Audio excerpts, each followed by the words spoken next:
காதலிக்க நேரம் இல்லை. ஜெயம் ரவி, நித்யா மேனன் நடிச்சிருக்காங்க. இந்த படத்துடைய இயக்குனரான கிருத்திகா உதயநிதி படத்துடைய ப்ரொமோஷன் அப்போ சொன்னாங்க, இது இன்றைய காலகட்டத்தை சார்ந்தவங்களை பற்றின ஒரு கதை, அதாவது 2K கிட்ஸுக்கான ஸ்டோரி அப்படின்னாங்க.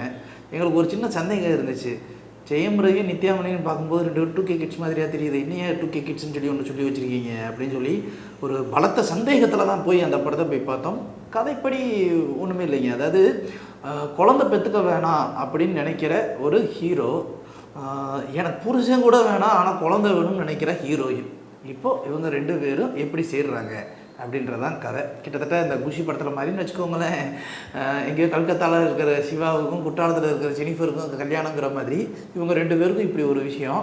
இந்த மேக்கிங் வைஸ் பார்த்தீங்கன்னா 2 பேருமே ஒரு ஆர்கிடெக்ட், அப்புறம் 2 பேருக்குள்ளே இருக்கிற அந்த இன்டிமேசி சீன்ஸ், 2 பேருக்குமே இருக்கிற ஒரு லவ் ஃபெயிலியர், இதை தாண்டி 2 பேருக்கும் இருக்கிற ஒரு கனெக்டு, இந்த கனெக்டை தாண்டி அவங்க அடுத்து எப்படிலாம் மூவ் பண்ணுறாங்க அப்படிங்கிற அந்த ஒரு விஷயம் கொஞ்சம் ஃப்ரெஷ்ஷாக, அதே மாதிரி முற்போக்கு சிந்தனைன்னு சொல்லுவாங்க இல்லைங்களா, forward thinking, lateral thinking, modern thinking, இப்படி என்ன வேணாலும் பேர் வச்சுக்கிடலாம்.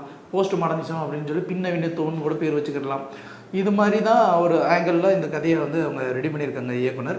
இதில் ஜெயம் ரவியோட பெர்ஃபார்மன்ஸும் சரி, நித்யா மேனன் பெர்ஃபார்மன்ஸும் சரி, 2 பேருமே போட்டி போட்டு நடிச்சிருக்காங்க. அதனால் படம் பார்க்குறதுக்கு நமக்கு கொஞ்சம் அழகாக இருக்குது. வழக்கம் போல் யோகி பாபு நம்மளை போட்டு கொலையாக கொண்டு விட்டார், அது அடுத்த விஷயம்.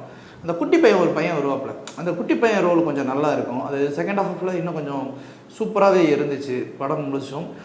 பொதுவாகவே இந்த படத்தில் நெகட்டிவ் இருக்கா அப்படின்னு பார்த்தீங்கன்னா நெகட்டிவ் நிறையவே இருக்குது. நம்ம ஒரு கல்ச்சர் அடாப்டேஷனில் இருப்போம். இந்த கல்ச்சர் அடாப்டேஷனில் இன்றைய காலகட்டங்களில் கல்யாணம் அப்படிங்கிறது வேணுமா வேணாமா, லவ் பண்ணுறதுக்கு டைம் இருக்கா இல்லையா, பப்பு, ஒன் நைட் ஸ்டாண்டு, இந்த மாதிரி நம்ம எல்லாம் புதுசாக கேட்குற வார்த்தைகள் எல்லாமே இந்த படத்தில் இருக்கும். ஸோ கலாச்சாரத்தை ரொம்ப கையில் பிடிச்சி தொங்கிக்கிட்டு இருக்க மக்கள் பாதி பேருக்கு இந்த படம் பிடிக்காது. அதே மாதிரி என்னடா படம் எடுத்து வச்சுருக்காங்கன்னு சொல்லிட்டு இந்த பிஎன்சியில் ஏழை குடும்பம்னா இப்படி தானடா இருக்கணும், என்னடா இவங்க பாட்டுக்கு ஒன்று பண்ணுறாங்க அப்படின்னு நினைக்கிற ஆளுகளுக்கு இந்த படம் பிடிக்காது. கொஞ்சம் ஏ கிளாஸ் ஆடியன்ஸ் இருப்பாங்க இல்லையா, சிலர் ஏ கிளாஸ் ஆடியன்ஸு, அதே மாதிரி கொஞ்சம் லேட்டரல் திங்கிங்காக சில இது வேண்டாம், இது அடுத்த காட்டத்தை நோக்கிய ஒரு நகர்வு அப்படின்னு யோசிக்கிறவங்களுக்கு இந்த கான்செப்ட் ரொம்ப பிடிக்கும். அதில் முக்கியமாக IVF அப்படிங்கிற ஒரு விஷயம் எந்த அளவுக்கு நிறைய பூதாகரமாக வந்திருக்குங்கிற ஒரு விஷயத்தை பேசியிருக்காங்க.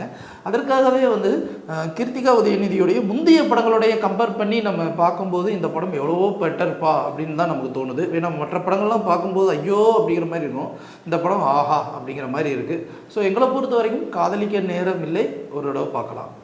லைக், ஷேர் அண்ட் சப்ஸ்கிரைப் பண்ணாதவங்க இப்பவே சப்ஸ்கிரைப் பண்ணிருங்க. எங்களோட அப்டேட்ஸ் உங்களுக்கு வரணும்னா பெல் பட்டனை பிரஸ் பண்ணுங்க.